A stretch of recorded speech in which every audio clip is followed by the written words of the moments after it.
All right, what's going on out there? Thanks for tuning in. Hope you had a good week. Doing my Sunday night recap. I might just start calling this thing Sunday night recap. I hate sitting around thinking of titles. It's like, what are you going to talk about? I don't know, man. I just pick some subjects. Then I go live. And I just start talking, and where we end up is where we end up. I don't really care. Somebody brings up something interesting in the comments, I'll talk about that. Doesn't really matter to me, but let's start off with Trump rattling the markets a tiny bit. Everybody was freaking out. Market drops by like 1% and people lose their mind. And I'm just sitting there, like, I'm looking at this, and I'm like, yeah, it's reported. Markets shook after Trump says he'll put 100% tariff on China, whatever is going on. And I'm like, you guys do know, right? Markets just don't go up the whole time. Like, you do know that there's corrections, there's massive corrections sometimes, especially when you're in an overheated market like we're currently in. I mean, I just look at it and I go, dude, if you're worried about like tiny day-to-day, I mean, some of it I think is just hype, whatever. You know what I mean? Like, CNBC's got to report on something. So they're sitting there and they're like, yeah, oh God, the market, it went down by like 1%, even though we're in the most expensive market in history. And I'm like, I just go, I don't know if it's because I pay attention to this. You know, I didn't know anything. You know, in like 98, 99, when, you know, the market's going nuts. And then, I don't know, Bill Clinton and, you know, Newt Gingrich do their accounting tricks, try to run surplus, market starts going down. But, you know, I don't know exactly where the top is. I've moved over into T-bills inside my Roth IRA. It's not advice. Just so you know. Don't want people coming on here and then going, oh, well, you know, you told me to go into T-bills. Futures up 1 point. Yeah. I mean, dude, it gets so ridiculous. You know what I mean? Like, the people that watch the market every day, I'll go into work. And people will ask me, they'll go, hey, Jay, what's the market doing? I go, I don't know. Being overvalued? What do you want me to say?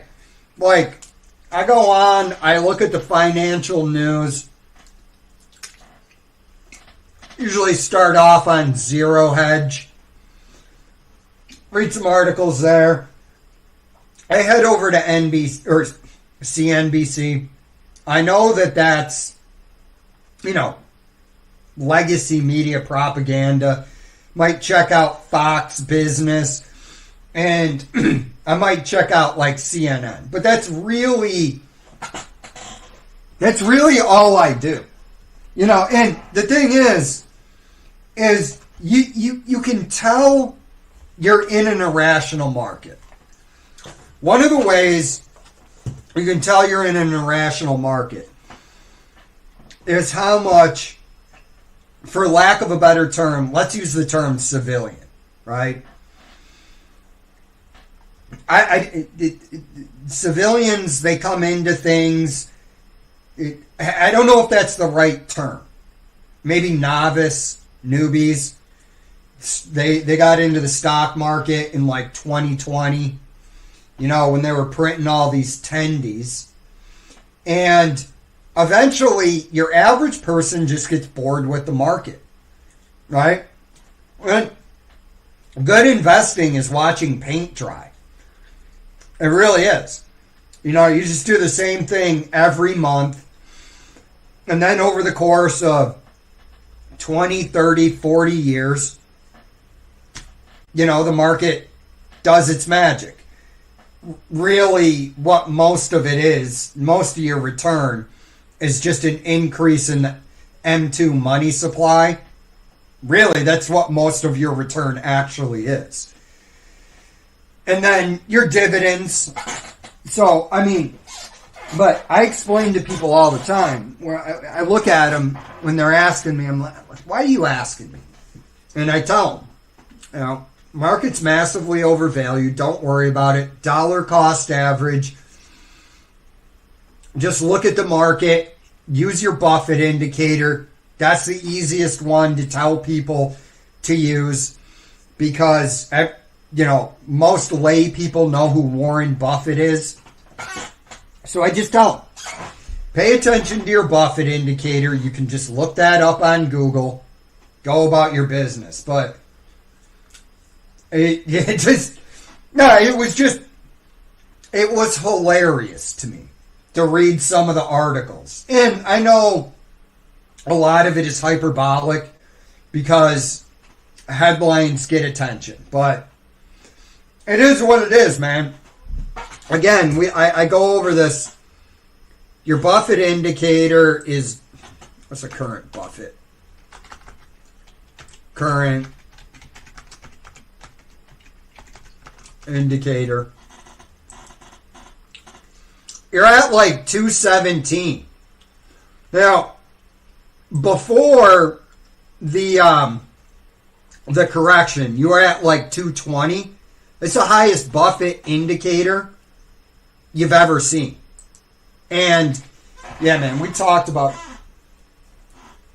I'm cool with that. In this, dude, that's I put it out there. This is what I'm doing because, you know, look, sometimes somebody might be listening and they might be like, well, you know, I was getting a little bit antsy about the market and I kind of just wanted to sit on something. So, you know, I didn't really know what options are out there. But yeah, I'm fine with just whatever's going on with the market right now. You're in the most overvalued market we've ever seen. I don't know what it's going to be, but there's going to be a catalyst. Now, this reminds me, and I wanted to bring this up. When I bought my house in 2020, okay, I paid $275 for my house in Florida.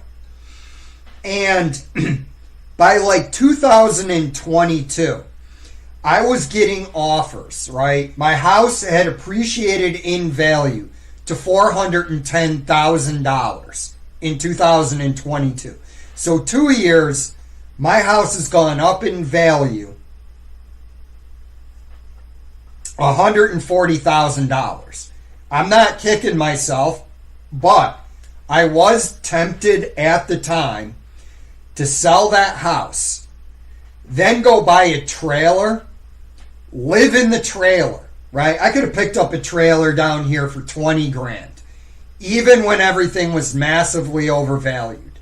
And maybe we'll look at some, you know, houses in Clearwater.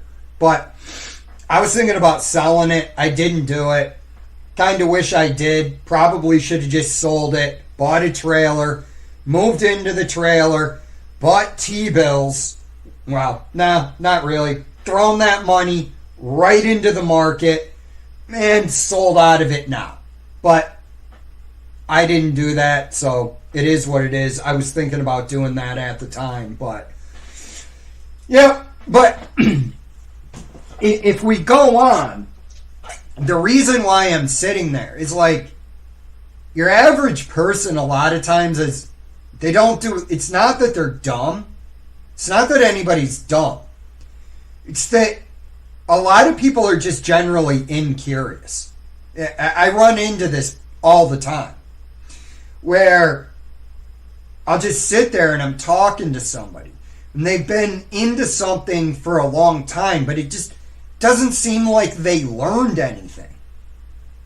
You know, so you could have people that are in the market for 20, 30 years. They don't know that their house is not an investment. It's a liability. It's like, oh, well, you know, I mean, they tell me, you know, my accountant told me my house is an asset. Yeah, your house is an asset because assets equal shareholder equity or owner's equity, and you can divide up everything that you own into those two categories, and that makes up you, and that's your assets. So, I mean, but I was sitting there at the time, and I'm like, this makes 0 sense.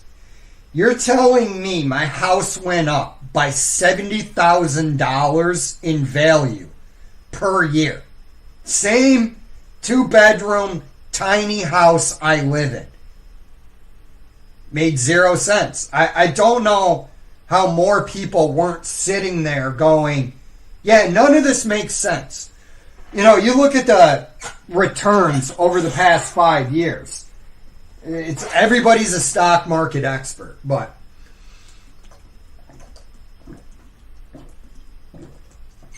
it's one of the reason. It's actually the main reason why I kind of switched to talking about other stuff. So I'm like sitting there, I'm going, look, I'm not going to talk about the market every time I do a podcast. Might have a little bit like a Sunday recap of the markets. I think I'm going to start doing that. But other than that, it's, yeah, what do you want? You guys are in a massively overvalued market. Same situation, man. Bought my home in 2019 for $270, but Jesus Christ. No appreciation the last 2 years, though. Yeah, dude, like, that, I got one of those things in the mail where they're, like, offering you a fake check. But I remember it was like 2 or 3 months ago, I got one for $300,000. And then I recently got one for $270,000 cash. So, I mean, the market, the housing market is falling down in Florida. Let me see something. Zillow, Clearwater. Let's see. I'm going to throw this up, but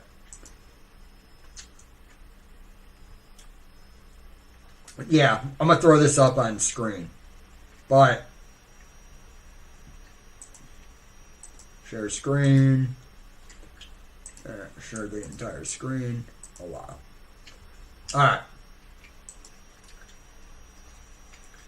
Yeah, I mean, I can even see it in here, right? Condo for sale. Some of it is still massively overvalued, but like right here, if I used to screw around on this all the time, just looking at houses everywhere. Oh, goddamn. I would have loved to have gotten into something like that. 160K. What's the inside look like? I bet it's just pure shit on the inside. But yeah, dude, you probably wouldn't have seen anything like this. Yeah, here you go. Okay, history, estimated value 153, estimates range. And Jesus, Dude, my house is 100 grand more. And that's just rates, but 2,254 a month. Trying to see. Property tax. Okay. 2024. Here you go. Tax assessment. $235,000. 214. See, all of this is reverting. I bet if we go and we look at a couple other houses, let's see if we can find. All right, you're saying that. Let me see what this was listed for. Let's see what your tax assessment was in 2024.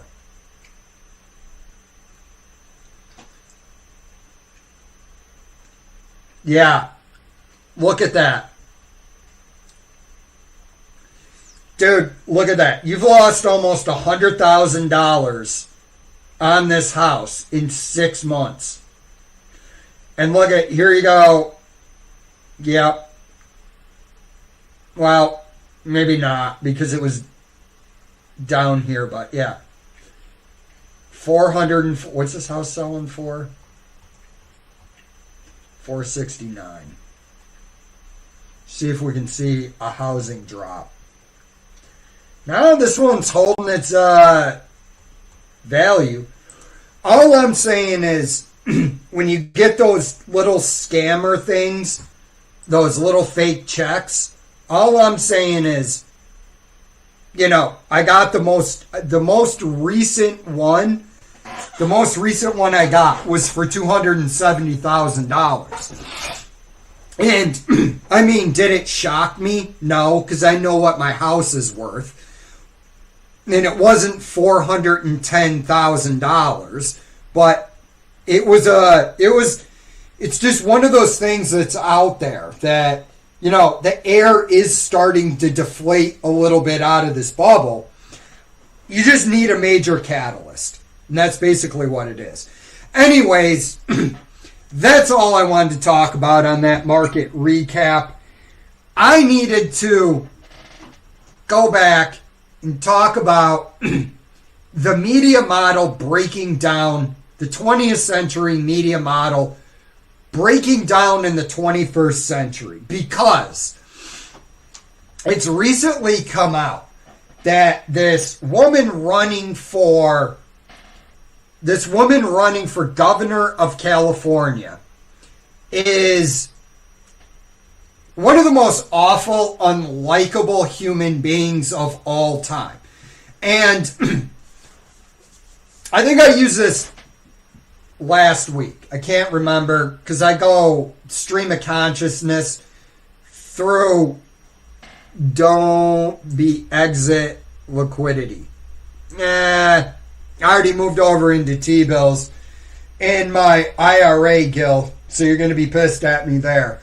I do have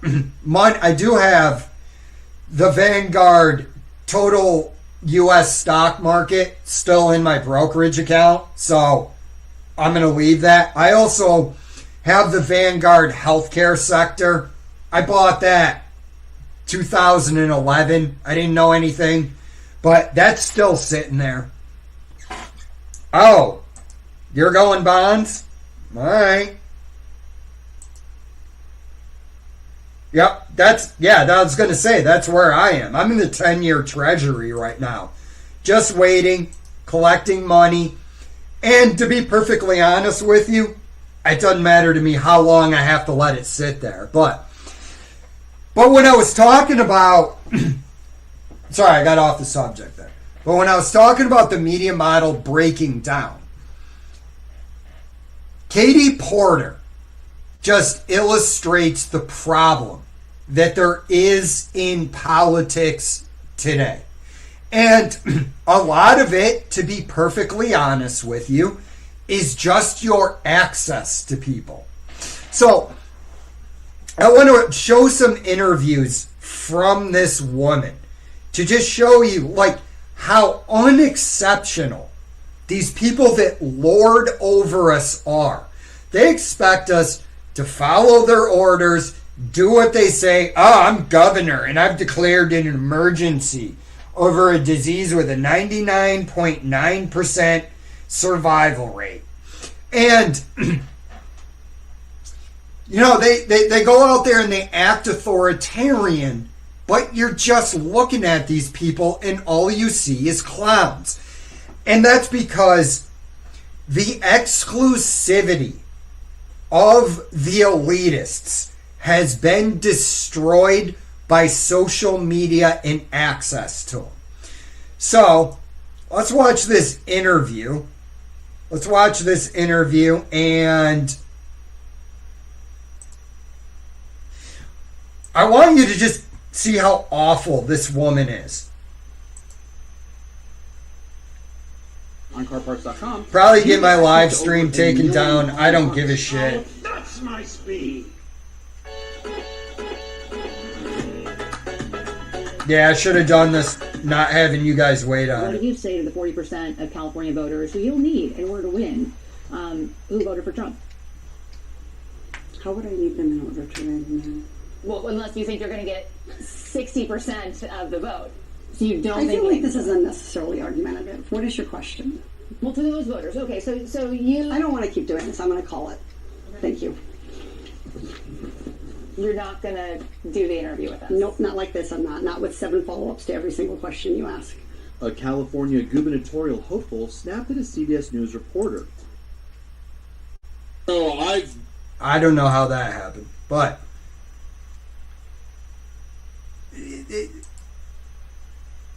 Okay. And... Oh, this is the one I wanted to show you too.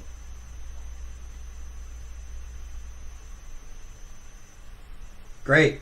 Show it. So I'm on the Oversight Committee, you might know, and that is where we did a study recently this fall in September, and what it showed is if we don't electrify our transportation sector, that we're going to lose more than 500,000 Californians dying prematurely to air pollution and other problems, and the state could lose. Get out of my fucking shot. I wanted to tell you that that's actually incorrect. It's not that it's electric vehicles, it's that if we don't need it, there's time for it. Okay, it does. Okay, you also were in my shop before that. Stay out of my shop. Okay, I'm going to start again with electric vehicles saving us money. Perfect. Okay. So this woman is running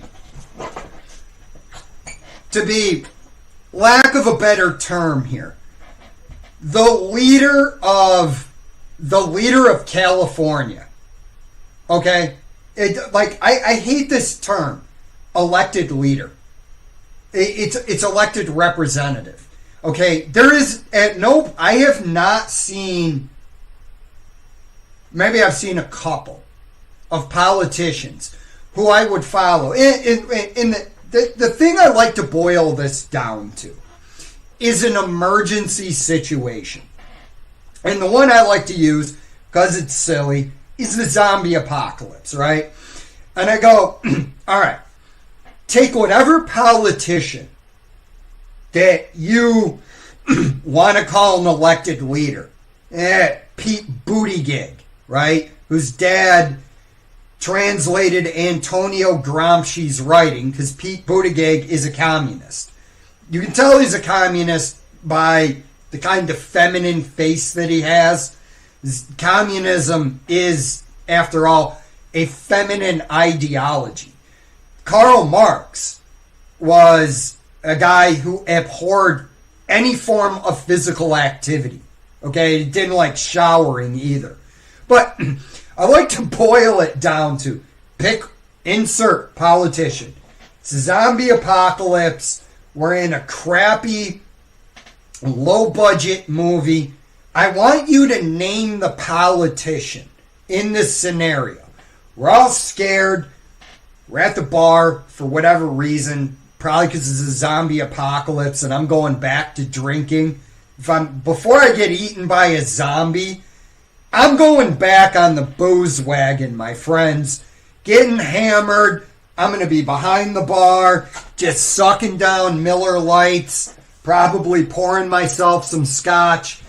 And then when I get yelled at by whatever theater kid that wants to be in charge, going, do you think you should be drinking at a time like this? I'm going to look at him and go, I'm not dying sober. like what kind of man dies sober? That's like unless I die in my sleep, okay? I don't want to die sober. Right, so I'm back on the booze wagon. Gavin Newsom steps up. He wants to be in charge and our leader. Following Gavin Newsom? I'm not. Oh, in this scenario, we're all armed. So nobody can really just gang up, right? Pete Buttigieg steps forward. Sad. I should be the leader. Yeah, I want to let you guys know that I was in the army. You following Pete Buttigieg? In fact, here's what I want you to do. You're at home. In this scenario, what I want you to do is I want you to picture the guy you would follow. Maybe, you're a super badass. Whatever, I'm not. It's fine in this situation. I probably don't want to be in charge. I don't like being in charge most of the time anyways. I don't like telling people what to do. It's not that I don't have that. I just don't like doing it. It turns into an argument over everything. And I'm like, you know what? Listen to me if you want to. If you don't, do your own thing. Okay. But I want you to just picture who you're going to follow in this zombie apocalypse. Get that mental picture? Did you picture a woman? Did you picture a politician? Did you picture any politician in your head in this stupid scenario? Right? No. Here's what I think you pictured. Right? You pictured some square-jawed dude who's probably about 6'2" to 6'4", 220 to 240 pounds. Looks like he could probably curb stomp a gorilla if he needed to. He's armed to the teeth. He has a plan. He's decisive. And he knows what needs to be done to save the most number of people in the group. You didn't picture some fat Karen from California who's rude and nasty to every person she comes across, because this is the problem. The problem is this. The theater kids want to be in charge of everything, but they don't want to do the work to earn the leadership position. On what level, if I'm sitting around talking to this woman and she's trying to get me to vote for her, this fat, obnoxious, stupid woman, if we don't meet our electrification goals according to the Paris Climate Accord, we'll lose 500,000 Californians. No, you won't. Here's why. Let me explain it to everybody. Climate change isn't real.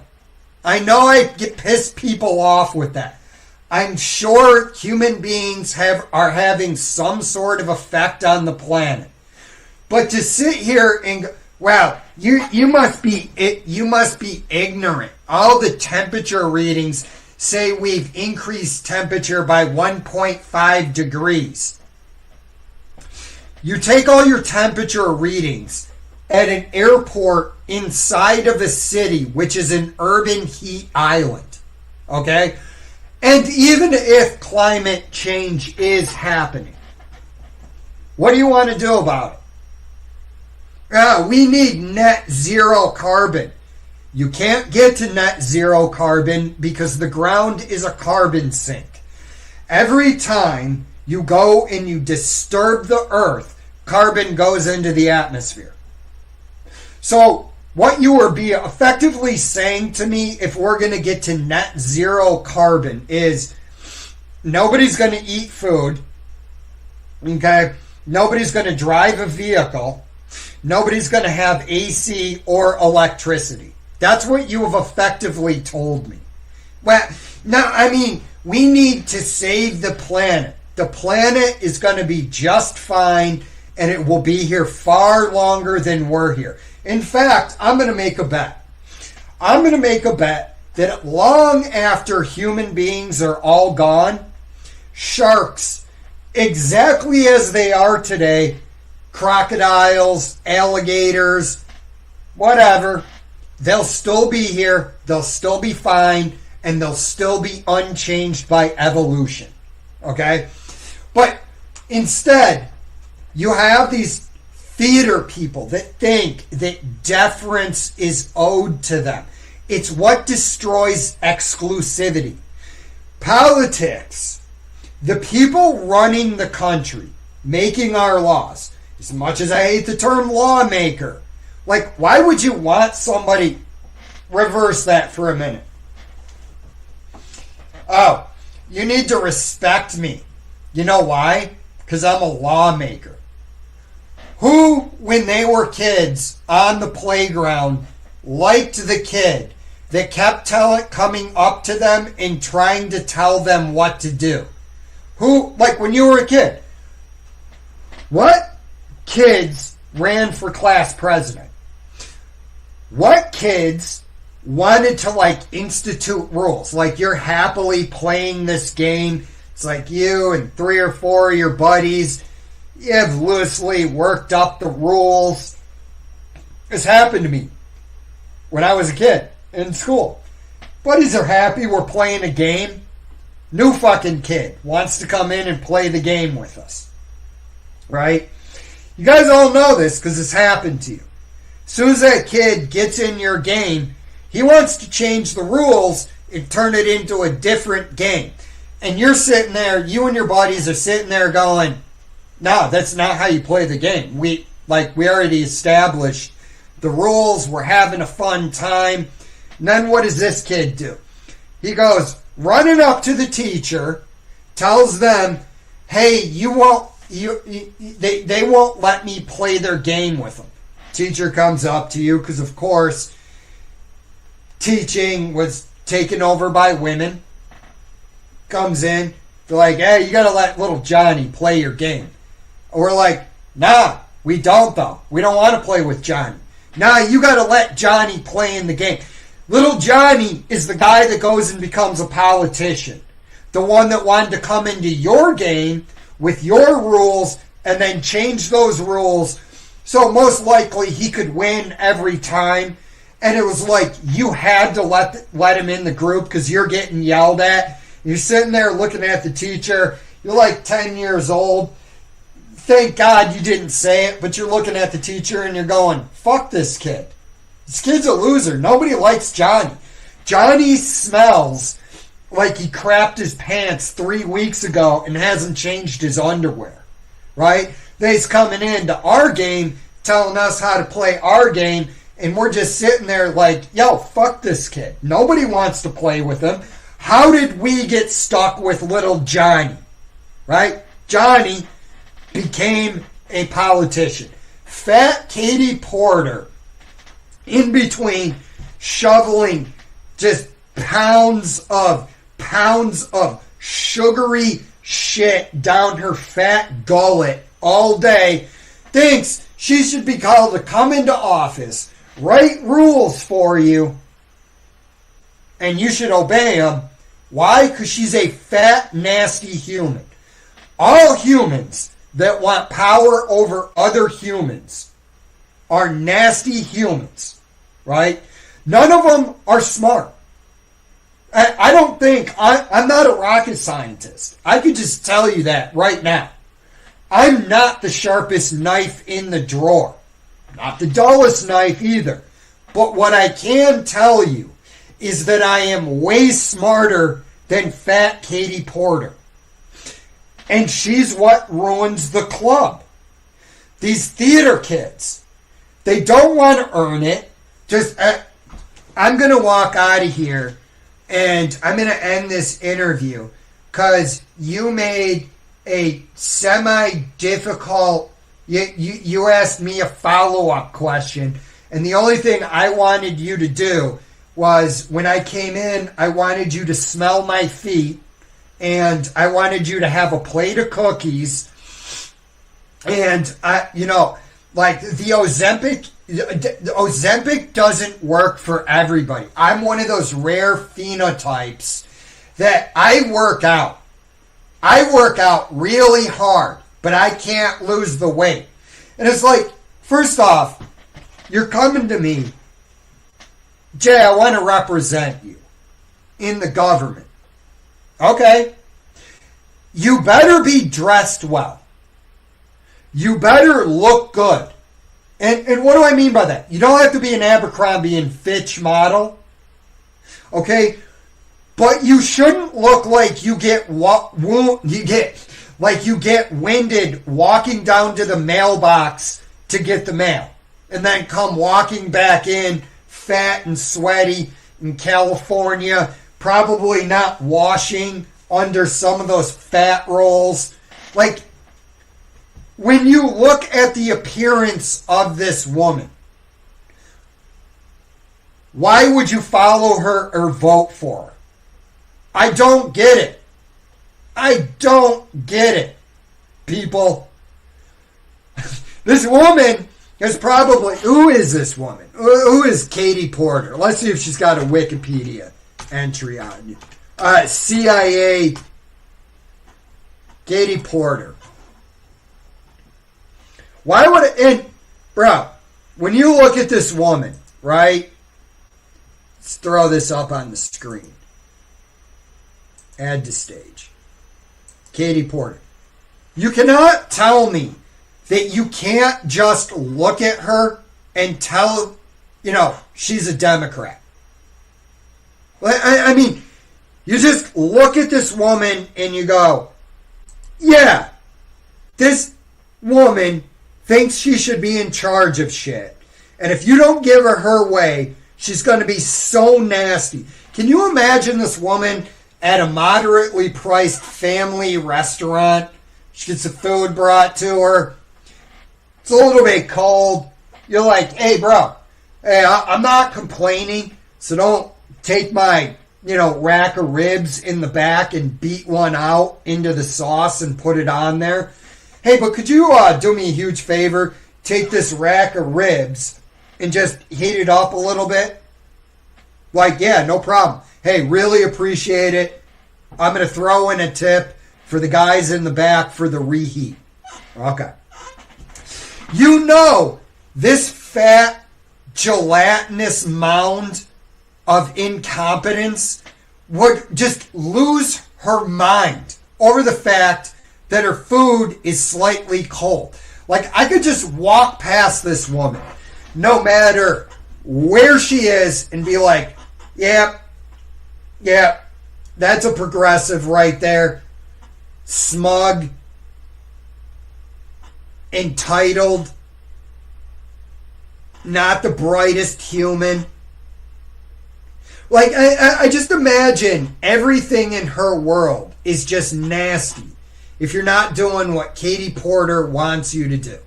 Now, I don't want AI mode. Let's look at Wikipedia. All right, CIA-pedia. She's a lawyer.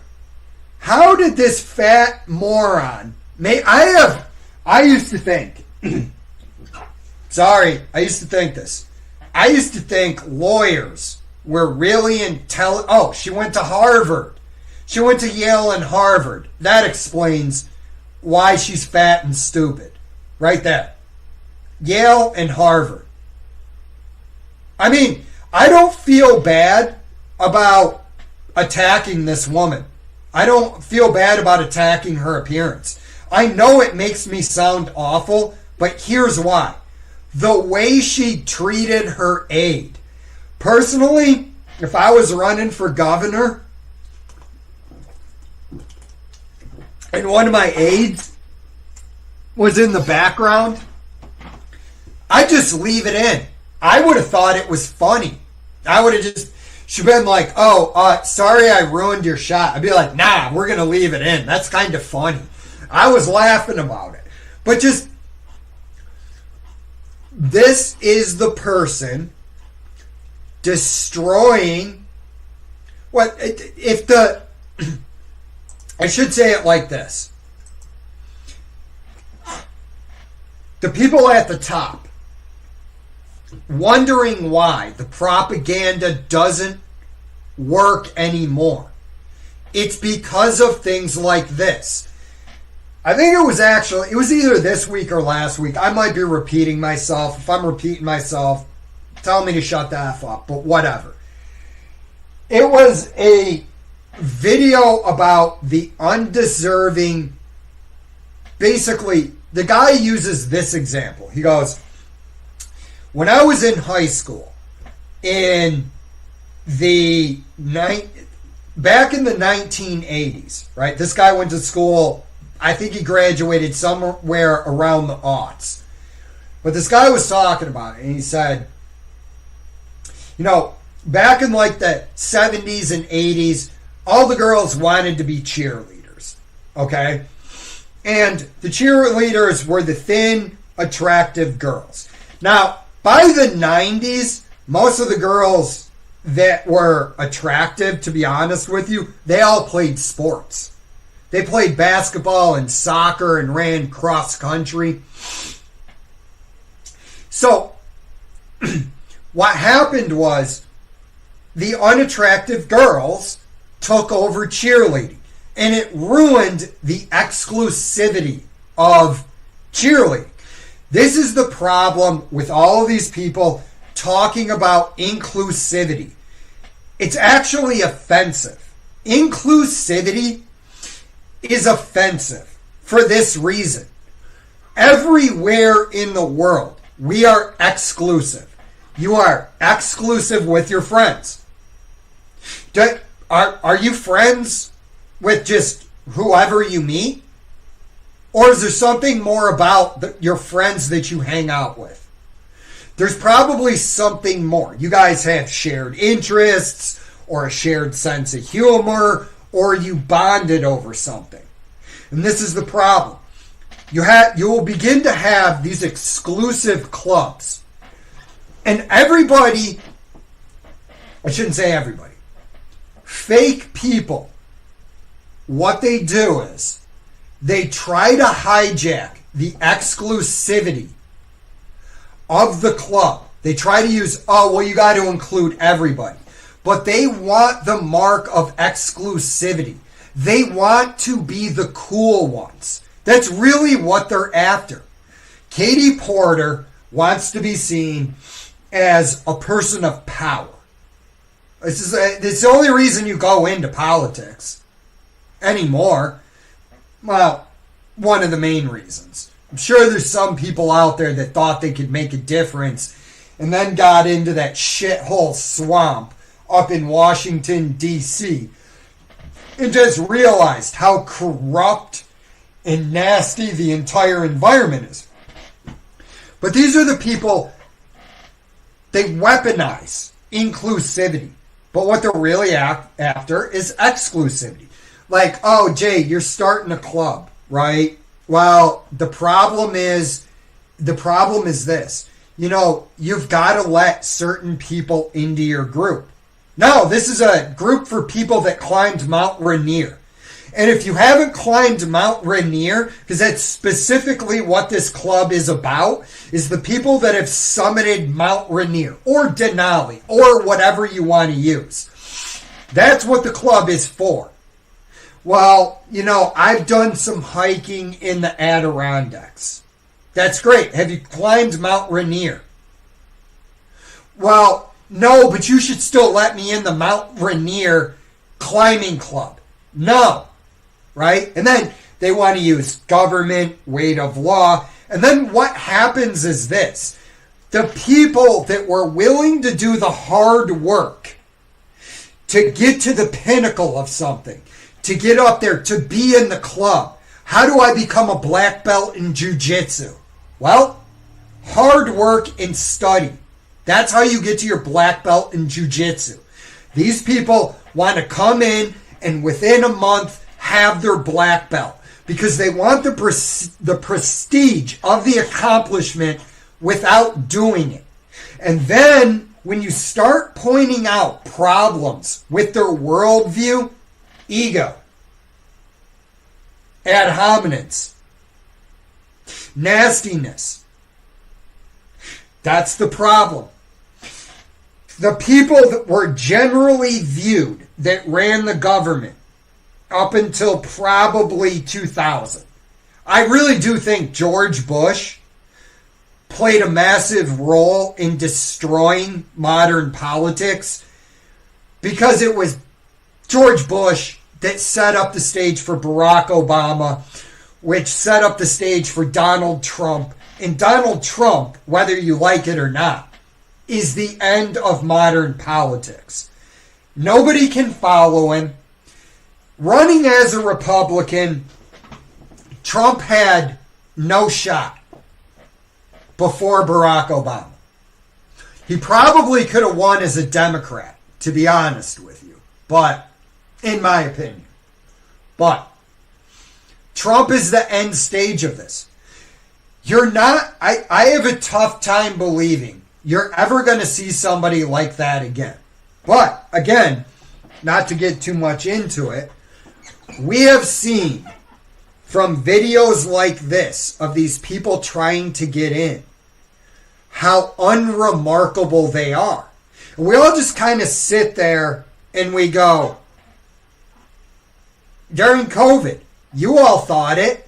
You were sitting there looking at these politicians trying to tell you to fucking put on masks that don't work.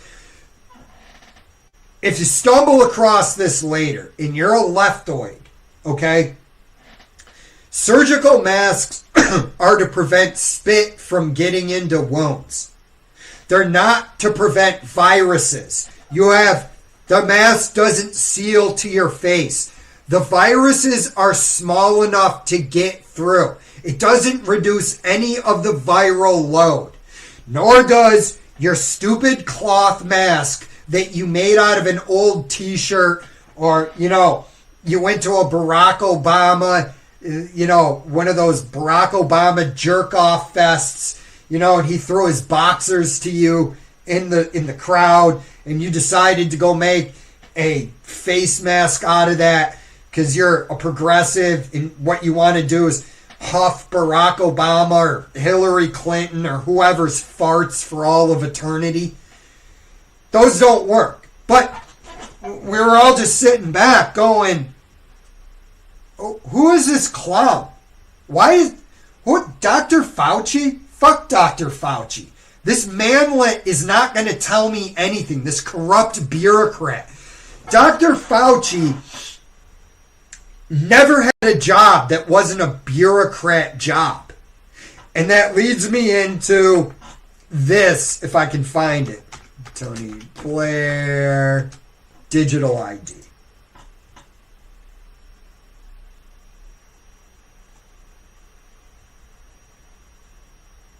Okay. Yeah, we got to watch this. Dude, because this is, again, how unexceptional these elites are. Newspapers.com. The past. Read all about it. If there are two men that are the mother lode of fucking up the entire Western world, it is this dipshit who is actually an extremely intelligent, evil man. George Bush, Dick Cheney, but he is up there. This dude, this is from 5 years ago. Okay, where is it? Tony Blair. Okay, here we go. This is it. This is what I was... The Times Commission has done important work highlighting the role of digital innovation in shaping the future of governance and public... The Times Commission. Who is this? And I love how all of the political rhetoric, it never changes. You're going to throw out the name of some organization, right? The Times Commission. Who's the Times Commission, and why do I care what they think? Who are they? Who makes up the commission that you're referencing? Like, please, guys, let us... Services, and this discussion could not be more relevant. The benefits are clear.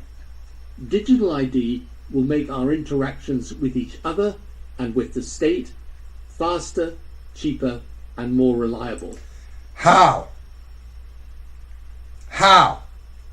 How is digital ID? And I realize this is the UK, but if you're sitting there thinking that the elitists that run the world don't want to impose a digital ID on you so that they can come after you, debank you, kick you off the internet if you say something that interferes with their globalist plans to destroy every nation state on the planet, so it's just economic zones and that's it. This is really what the goal is. The goal is to destroy culture so they can impose a statist culture on you. It will allow us to judge who has a right to be in our country and who doesn't. Why are you just letting people that come through on boats into your country and then providing them with housing? At a bare minimum, you could either turn them away with your Navy or fly them the fuck out of there. Digital ID, this is the most ridiculous argument. Here's who digital ID is going to be applied to. The populace of the country. The illegal immigrants are not going to get digital ID. I think digital ID is kind of a rollout in the beginning.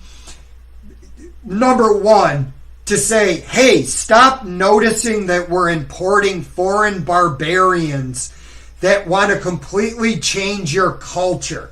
We, in the elite class, we want to import them because they're more submissive to our desires.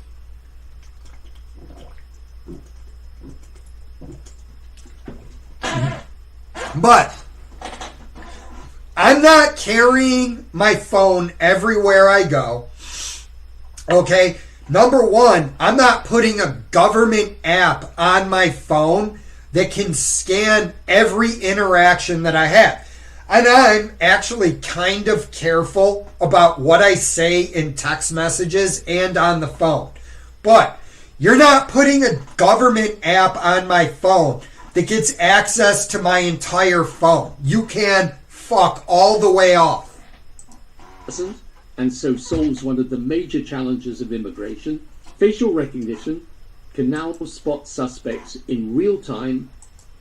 Oh, can it, Tony? Digital ID going to prevent the Pakistani rape gangs from... I'm sure my podcast will get taken down after that one, but... Are they going to stop the grooming gangs running around over there somehow? Facial recognition going to help you? Video tracking organized criminals at borders, in public spaces, even helping find missing people. In London, live face... How is a digital ID going to find missing people? What if I'm missing and I don't have my phone?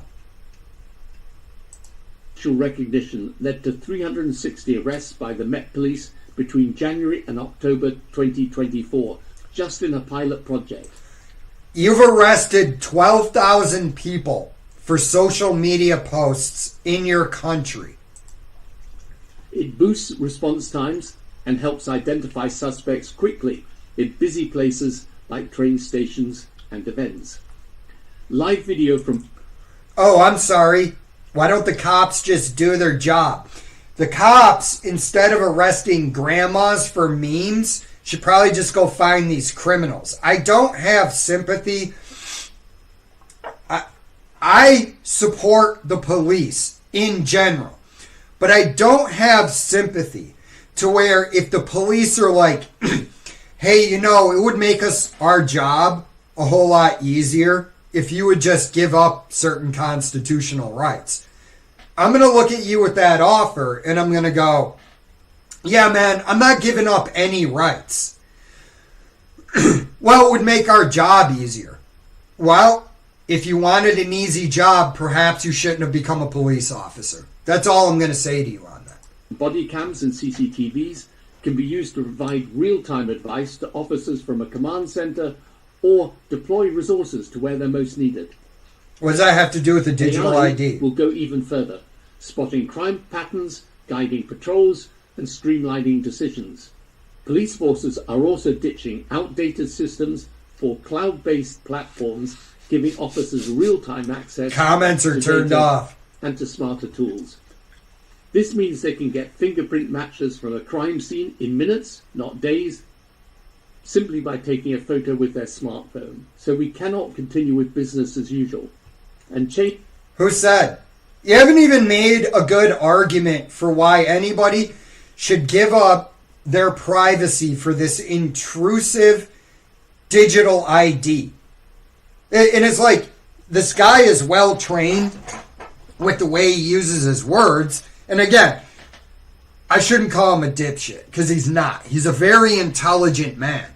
He's a very intelligent, dangerous man.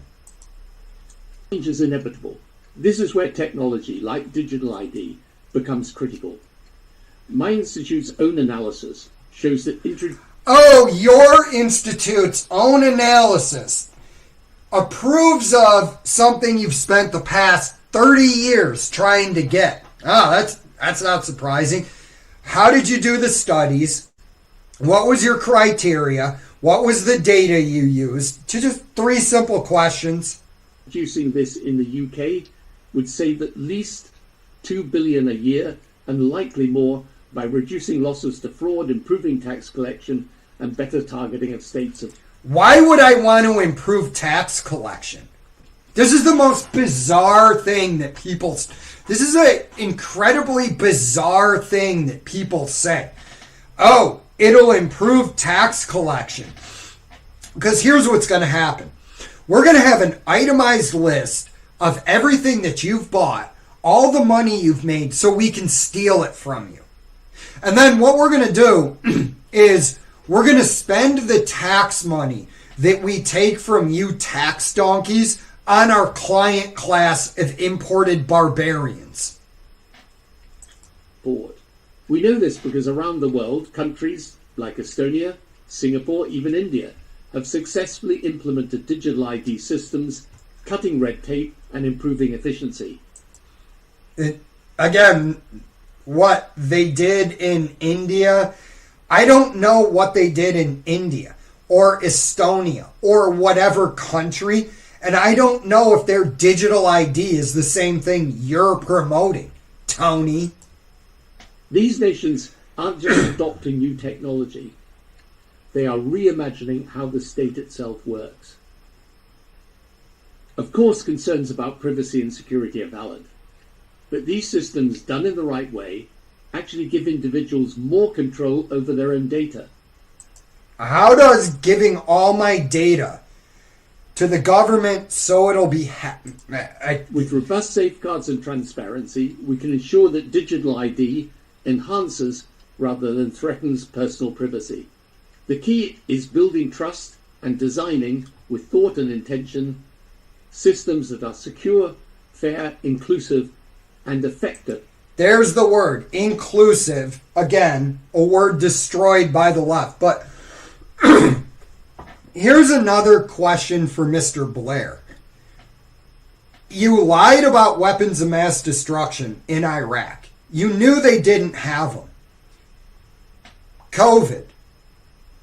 And I mean, why should the populace of the UK or the United States trust you that you're going to implement this policy and it's going to give you more rights? The government doesn't give you more rights. They just take rights away.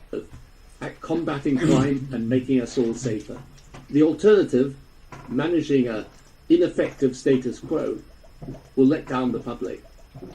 Britain has the capability to lead in this digital revolution.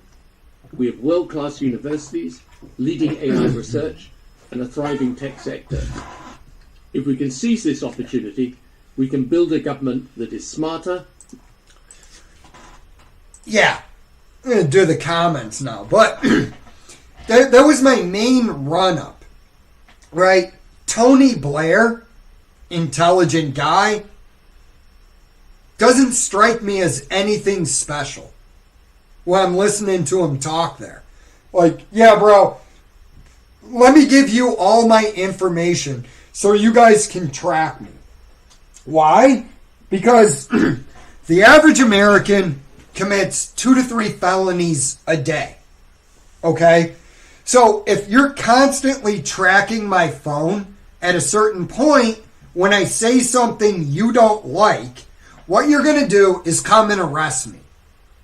It is what it is.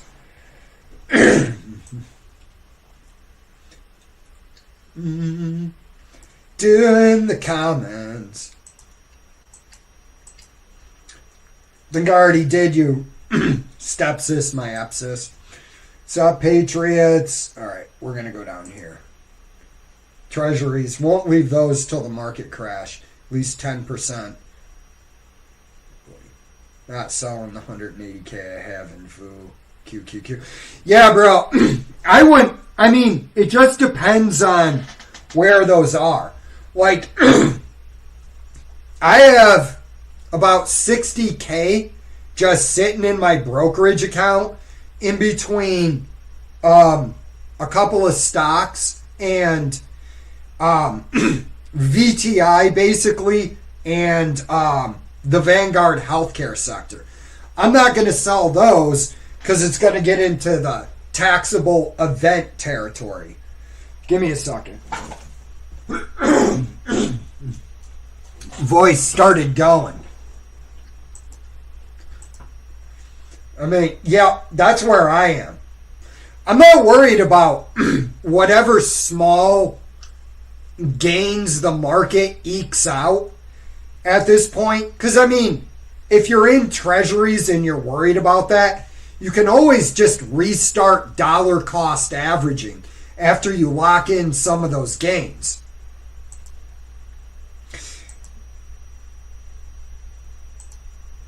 The market is the biggest. Oh, dude. Yeah. Dude, it's so overvalued at this point that it boggles the mind. By nearly every metric.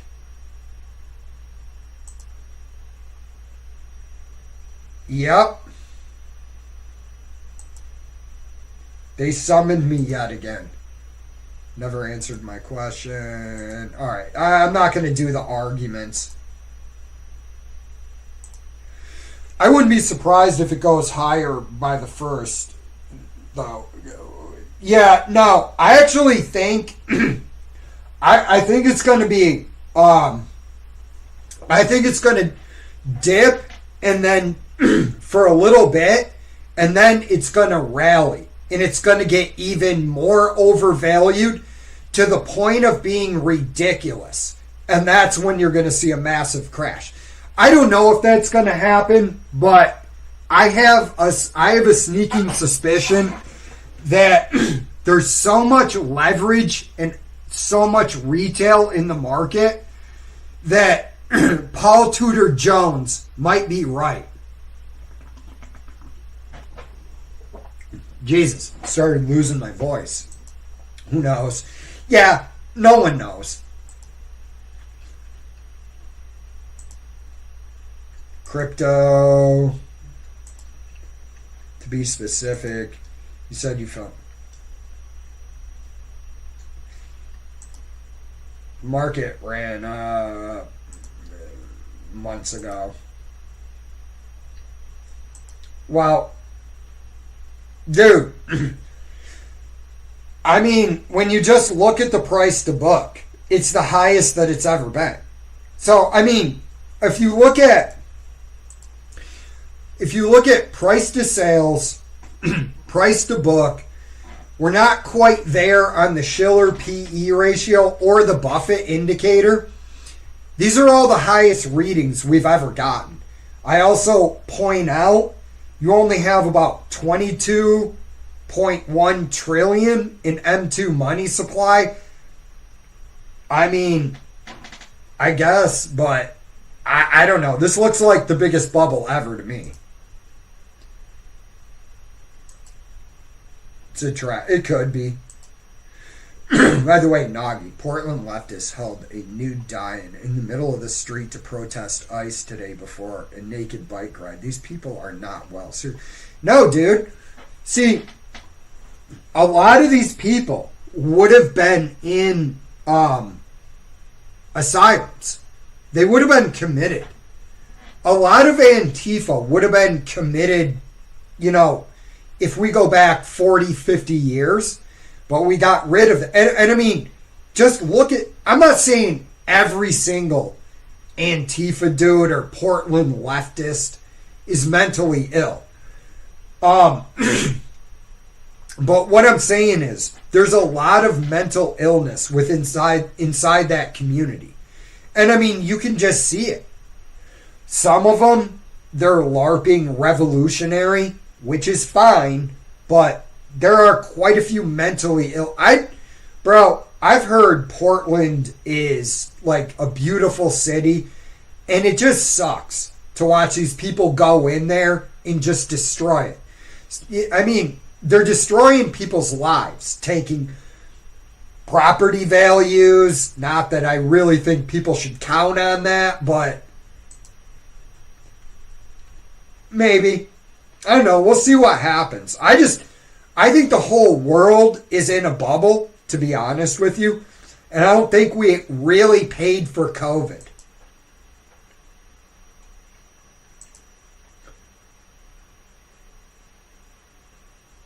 Why does it? Yeah, right? Because it's shock value. That's really what it is. These people hate societal norms. They feel oppressed by it. They're like, well, I'm going to be free once I'm living in a state of nature. And it's like, yeah, dude, you're not free then either. Like, quantum, none of the AI. See, this is why I keep saying it's a bubble. It's concentrated in about 7 stocks, but it's all in AI. And at a certain point, when the promises don't materialize, you're going to see a massive drop-off in everything. Yeah, I'm not shorting anything. I don't short. To me, I think shorting's stupid, but if you know how to do it, do it. I'm going to see if I can get through these comments after my voice went. I got to stop yelling into the mic. Right? No, in the bar scenario, you're not picturing a small, dainty boss girl from a Disney movie. Right? Yeah. It's usually homos or nerds in my school. I was watching. Funny how they bullied us for saying they weren't providing. I don't even know Cash Flow Kings. I don't know who that is. I stopped paying attention to a lot of financial. There's a reason.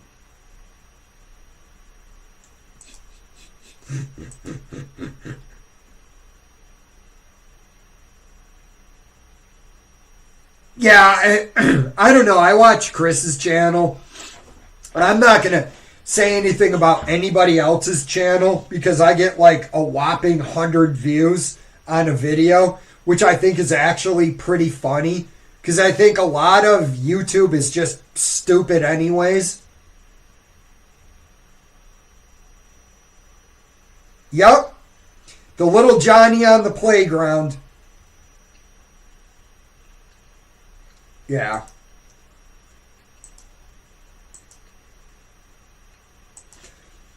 I don't know.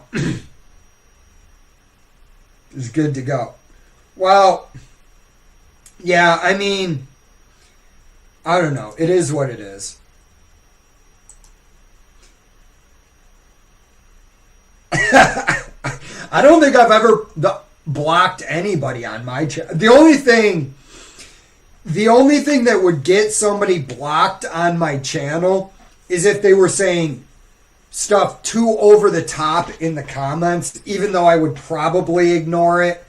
But the problem is, the only problem I would have is if you were saying stuff that could get my channel nuked. Though I doubt that would happen because I'm so small. But it's like, yeah, I've never blocked anybody. I think I might have blocked one guy, and he was obviously working for somebody and just kept commenting. And I was like, yeah, I'm not going to listen to this. Filthiest word, but cries when I call him a moron. Back. It's time. I'm voting. Fabio, get out of here. You're not voting for that woman. Dude. Can you imagine?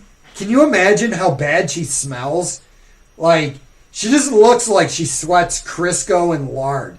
And again, I'll say it. No, I don't feel bad for going after her that way. Here's why. She's obviously a nasty person. You know, damn.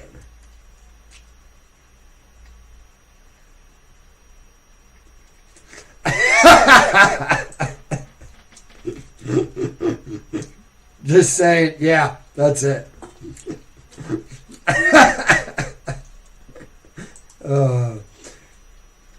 Streams, begging people for money, no member videos, doesn't deliver with a single channel membership promise, promoted a product he knew was a scam, insults his audience.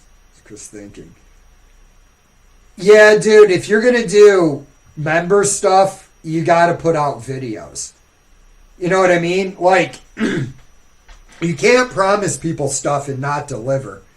So, what product was a scam?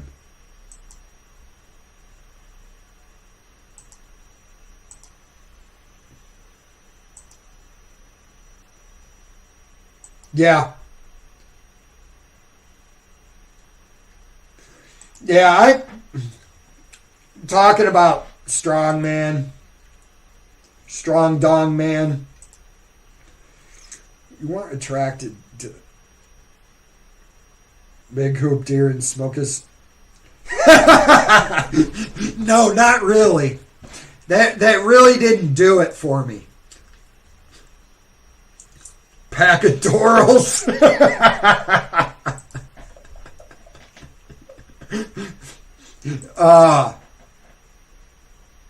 He brings on a guy on Tuesday, some technical trader guy or whatever. Yeah, dude, there's a technique to trading, to technical trading. Obviously, there's a technique to technical trading. But I don't really understand what it is. There's people that really know that. But I think most of the guys that do technical trading really don't know what they're talking about. I really do. If Stockmo is talking about, I think technical trading is one of those things that your average layperson envisions somebody investing in the stock market doing.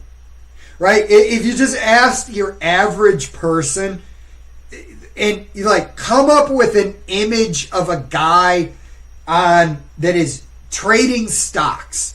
It is not on the floor on Wall Street. I think they would picture a technical trader looking at weird things where you're like, guys, it really is just accounting. That's really it. Okay? There's not much more to it than that. It's really that easy. That simple. I'm not saying it's simple to pick winners and losers. What I am saying is it really just comes down to accounting and understanding the financial statements.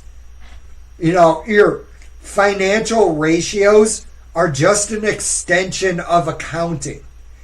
But it's like, yeah, dude, when you're when you're doing the stock market, bro, you're looking for those like inverted teacup handles, man.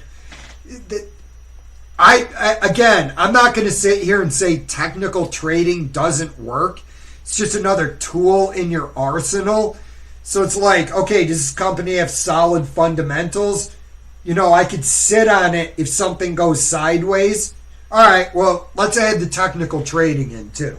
See if I can do this quick pump and dump. Yeah, Amit, all of those got, well, bro, Palantir went up, and that's what people see. They don't understand, you know, like you're overpaying. Your average person doesn't get it. Again, that's why I was like, with my shit channel, you know, whatever. I'm going to talk about fat politicians in California. Those smoking hooped were the same ones that dated Metallica Slayer line. The head of Pontiac Firebird or a Camaro, right? Dude, it wasn't just like standard like grunge long hair. It was always a mullet. And the girl was like 16. The dude was like 23. Didn't have any gainful employment, you know, and you just would walk around with his cigarettes rolled up in his pack of Dorals, in his white t-shirt in the sleeve rolled up, you know. Yeah. That.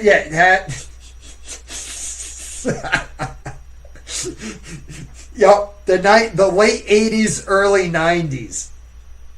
Panicking over a 3% SPY drop because that. Oh, yeah.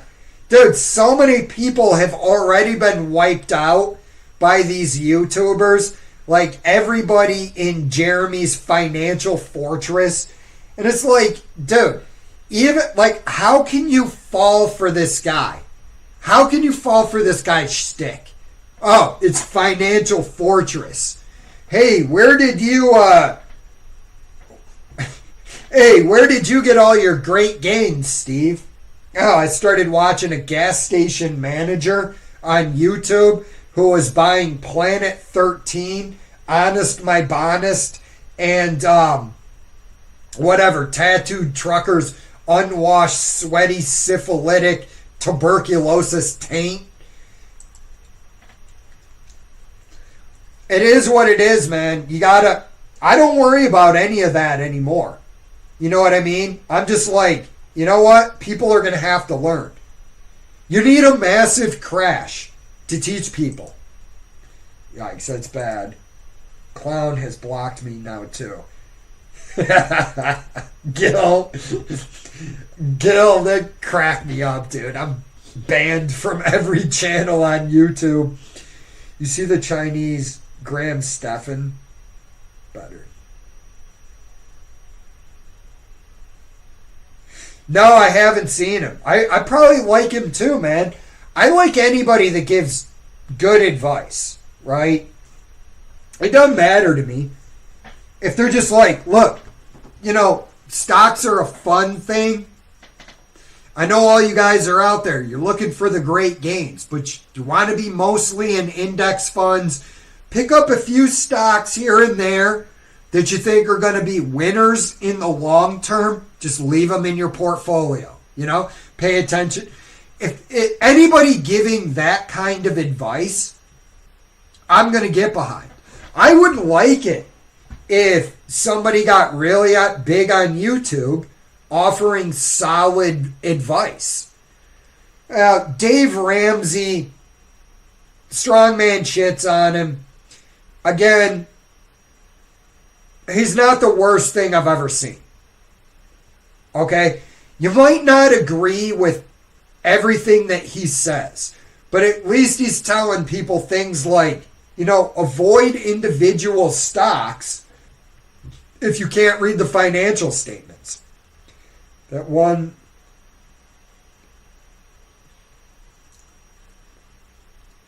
Oh, dude, he gets mocked, but that's because he puts himself out there like that. You know, and he's got a relatively big channel. I mean, how many? I was listening to one of his videos earlier. Strong man. How many subs has he built up? He's got like 16K now. That's good. He might be. It seems like a lot of times when people get to that 16K number, they blow up. Or like not like 15 to 20,000. I don't know. What's Echoes from Below at? What's Echoes at? Echoes from Above. Where's he at now? He's at 27. He's doing pretty well. Good for him. I mean, that's not my stuff. I don't even know who Regan is. I don't even know, like, I don't know who this woman is. Who's Regan? Yeah, obviously they're lying about Charlie Kirk. We all know it's not a 30-06 round if that's the angle you're going with. But Humphrey Yang. Let me see. Let me see this guy.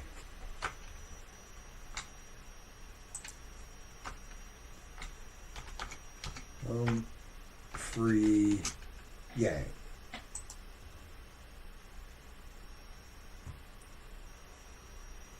Humphrey Yang. One of the largest expenses that most people have. Yeah, I mean, as long as, like, look, man, here's my thing. People are allowed to put out whatever they want, right? And if people want to listen to them, people want to listen to them. You know, if people want to listen to Jeremy, that's their prerogative. If you actually listen to his advice, you're going to be in the poorhouse. And I can't wait till Palantir goes, so he's lifetime negative, because Stepsis, my Epsis, ran the numbers on it. But, you know, other than that, it's like, you know, at the end of the day, I look at it and I'm like, you know, plenty of stuff to watch on YouTube. If you want to watch me, great. If you don't, you don't. I don't blame you. My live streams are never that great. I just sit here and I rant about stuff and I do the comments. It's what I want my channel to be. But here's what it is. I'm out of the grifter slaying game. I don't care about it anymore.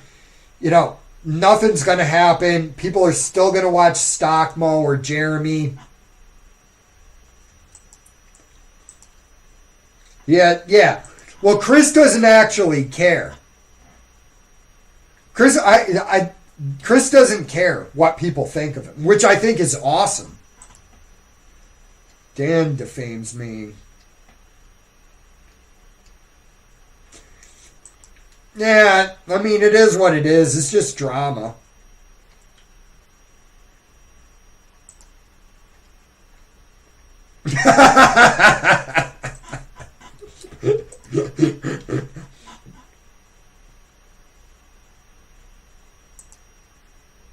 Oh, yeah, dude.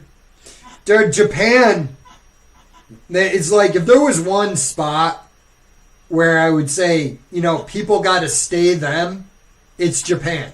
I do not want to see Japan's culture. Japan, beautiful country, beautiful people, beautiful culture. I do not want to see that country ruined by globalism.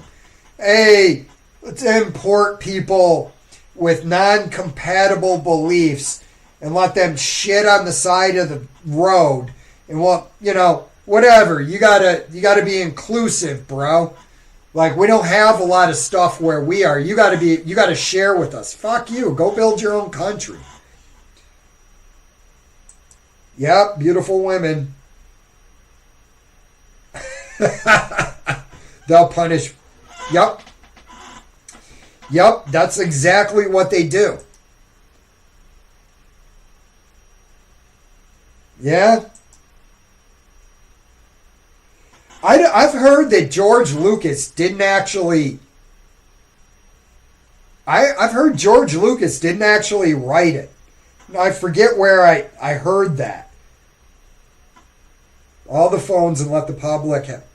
Dude, this is what I'm saying. Like, you have Larry Ellison out there, and he's going, well, if we have digital ID, people are going to be on their best behavior. And you're like, are your billionaire and politician friends going to stop with the Jeffrey Epstein stuff? Are you guys going to do that? Sorry, lost my mic there for a second. Are you guys going to do that? No, the billionaires, the ruling class, they'll get to get away with whatever they want to do, and you'll be locked in a digital prison. Real-time access to all politician credit card and bank purchases. Yeah. No, dude, I actually don't have a problem with that. Politician's an optional job. So let us see what do you want access to my financial records? Give me access to yours. Oh, it doesn't work that way. Well, I don't care. Then you don't get your digital ID. No, dude, I'm not on Twitter. Yeah. I think we've been in a recession for a while.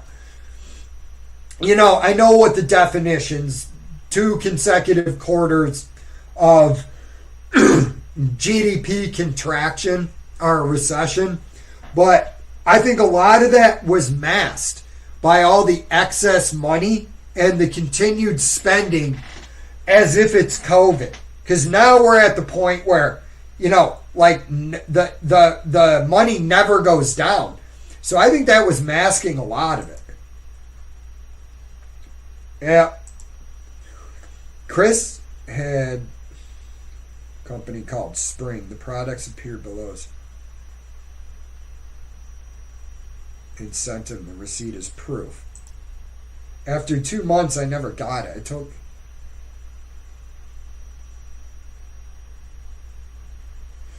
Yeah, that's not good. I didn't know that. Yeah, you can't build a business that way. You know what I mean? If you're going to do that, you get the receipt, you look at it, and you go, whatever. You know, here, let me send you another one. And you also have to make sure that the company's reputable, because they're going to get mad at you, not the company. Yeah.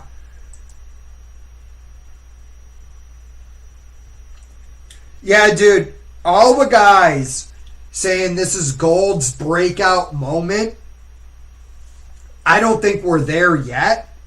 I think a lot of this is people hedging their bets. Large institutions are hedging their bets.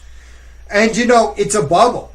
Now, commodities are not trading that high. Everything else is. I mean, I don't know really what's going on in the gold market, but there's whales that are pushing this. Because I don't think the gold thing is retail. They're hacking the moon. Took it down.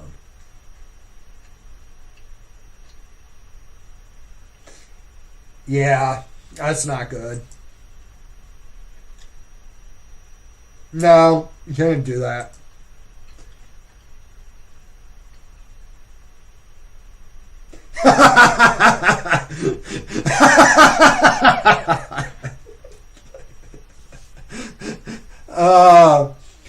Dude, I'm on pace to never even reach 17,000 subs. I don't even know how many subs I have. I haven't checked it in a long time. Let me see how many subs I have. I bet you it hasn't moved in years. This is funny.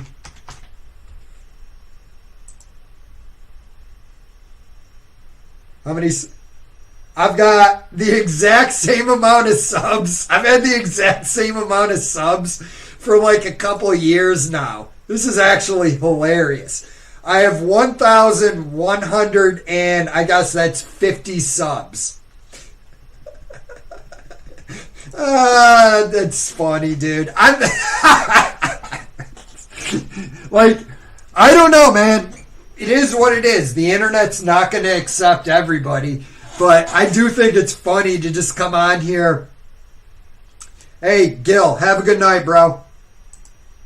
Don't be fooled, but I won't. See you, brother. You have a good night. Well, you deserve more. I don't know about all that, man. It's the market. You know, it is what it is. What? Before that, yeah. Good luck, Gil. Good night, Gil. I'm going to take off in a minute here, too. I'm going to start wrapping it up, but it doesn't bother me, man. I enjoy... Look, here's the reality of it. Would I enjoy the money that came along with and accept that money with like 30,000 subs? Maybe I'll monetize my channel. Finally do it. But, you know, there is something I enjoy about having this smaller live stream like this where I can just interact and do the comments. You know, and I could sit, nobody's listening to this, so I can call Katie Porter a fat pig, whatever. You know, I wouldn't do it, except she's such a nasty human. But, yeah, I don't know. To me, it doesn't really matter. I've had people call me a failed YouTuber, and I just start laughing at it. But, anyways, guys, I'm going to start packing it in.